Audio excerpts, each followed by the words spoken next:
Advertencia. Mexicanadas Mexicanísimas está basado en libros, artículos e historias de voz en voz que pueden o no contradecir la historia oficial. Se recomienda discreción a personas con problemas del corazón, amor por el México del pasado o conspiranoicos.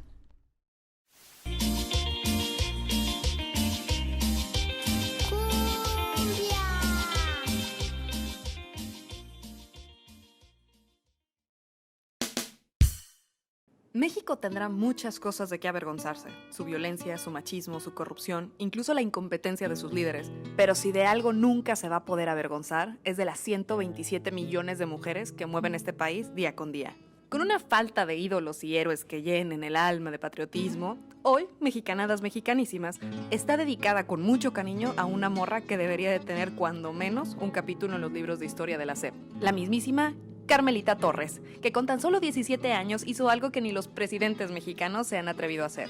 Mi compa se le puso el tú por tú a las autoridades gringas, cerró la frontera del Paso y logró unir a más de 2,000 trabajadores mexas en lo que hoy se conoce como The Bad Riots o los disturbios de los baños. Los pongo en contexto. Resulta que la Revolución Mexicana seguía en su mero mole. Las fuerzas de Pancho Villa habían atacado el pueblo de Columbus, Nuevo México, en marzo de 1916 y las autoridades gabachas ya no se andaban tan a la ligera con los mexicanos. Por otro lado, durante esos años, Estados Unidos había agarrado de modita la corriente de la eugenesia, que en pocas palabras trataba de crear individuos genética y moralmente superiores a base de seleccionar genes sobresalientes y hacerlos que se reprodujeran.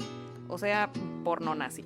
Esta corriente provocó que las reglas de migración se hicieran más estrictas, cerciorándose de que las personas que entraban a los Estados Unidos fueran las adecuadas. Esto coincidió con los años en que la percepción que se tenía de los mexicanos era de estos morenitos revoltosos, piojosos y grasientos, que lo único que traían eran enfermedades.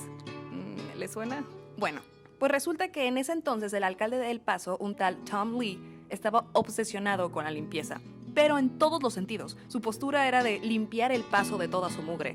Esto obviamente también incluía personas las cuales él pensara que fueran parte de esa mugre. Dentro de sus promesas de campaña estaba acabar con el brote de tifus, enfermedad que transmiten los piojos, que no representaba un peligro en el paso, pero que iba perfecto con señalar a los migrantes y a los pobres. Así que, como tacos al crudo, el constante cruce de mexicanos a suelo gabacho, la percepción que se tenía de ellos y la excusa de querer limpiar la ciudad le cayó como anillo al dedo a Mr. Lee. La petición para crear centros de desinfección en la frontera con México fue aprobada y financiada por el gobierno de los Estados Unidos en 1916. En estas instalaciones, todos los migrantes tenían que desvestirse completamente, mandaban la ropa a una secadora en seco y luego la fumigaban con pesticidas altamente tóxicos dentro de un lugar conocido como el cuarto de gas. Luego, un inspector checaba milimétricamente el cuerpo de cada persona, desde cabeza, axilas y genitales, en busca de piojos. Si llegaban a tenerlos, se les rapaba y eran bañados con una mezcla de queroseno, lo que queda después de la destilación de la gasolina, y vinagre. Y si esto no fuera lo suficientemente jodido, a muchos incluso les hacían pruebas de inteligencia,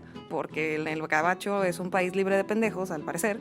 Y por cierto, estas pruebas se hacían a personas que solo hablaban español en inglés. Después de todo este desmadre, les daban su permiso, que les duraba solo 8 días. Y sí, a la semana siguiente a repetir todo el circo de nuevo. Pues bueno, un 28 de enero de 1917, Carmelita Torres, una chica que trabajaba como ayudante de limpieza en El Paso, iba de camino a su trabajo. Cruzaba el puente Santa Fe arriba del tranvía que los llevaba al área de desinfección, cuando decididamente, desde su moreno y muy valiente pecho, dijo: Nel, carnal, a mí ni me vas a encuerar, ni me vas a gasear, ni mucho menos. Voy a dejar que tus oficiales me tomen fotos para luego irlas a poner a sus baños en los pinches tuburios en los que andan, cosa que sí pasaba. Y se negó rotundamente a bajarse del tranvía. No solo eso, convenció a las otras 30 mujeres que venían con ella que no se bajaran tampoco y que protestaran con ella. Al paso de las horas, llegaron a ser 2,000 personas que protestaban en los baños. A tal grado escalaron las protestas que las tropas del general Pershing llegaron a quitar a las mujeres comandadas por Carmelita. Estas se le fueron encima a botellazos, piedras y todas las mentadas de madres que pudieron gritar. Al cabo de 2 días, el gobierno gabacho mandó pedirle al gobierno carrancista apoyo, quienes mandaron al general Francisco Murguía, mejor conocido como el general general Mecates por colgar a villistas. Llega mi compa con su escuadrón de la muerte, pero sus tropas se vieron impotentes junto a la turba enojada de norteñas al grito de guerra. Después de discusiones entre los dos gobiernos, mandaron a representantes al puente y después de una movilización militar, lograron dispersar a las manifestantes. A Carmelita Torres la arrestaron y se ha mencionado como la Rosa Parks mexicana. Sin embargo, y a diferencia de Parks, la heroica demostración de carácter de Carmelita no provocó un cambio en las políticas de desinfección, que se llevaron a cabo hasta los 50.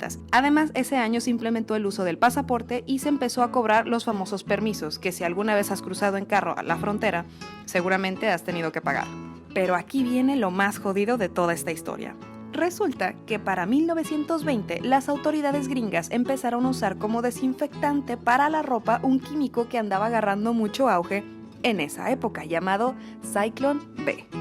¿Les suena? Fast forward a 1937, en donde el científico alemán Gerhard Peters publicó un artículo destacando todas las virtudes del Zyklon B como método de desinfección, señalando como ejemplo, ustedes adivinaron, las cámaras de desinfección de la frontera de El Paso. Incluso puso fotos. Artículo que serviría de inspiración para las futuras cámaras de desinfección en los campos de concentración nazis, en donde no solo serían usados para desinfectar ropa. Esta práctica de desinfectar a mexicanos piojosos en la frontera siguió en uso incluso durante la época de los famosos braceros. Sí, si tu abuelo alguna vez te contó que trabajó en el campo, en el gabacho durante esos años, a él también le hicieron esto. Así que la próxima vez que te pidan en la escuela que hables de un héroe o que los morros de tu salón quieran poner el mismo altar de Frida Kahlo para el Día de los Muertos, platícales de Carmelita Torres y recuérdales que México está tan lejos de Dios, pero tan cerca de Estados Unidos.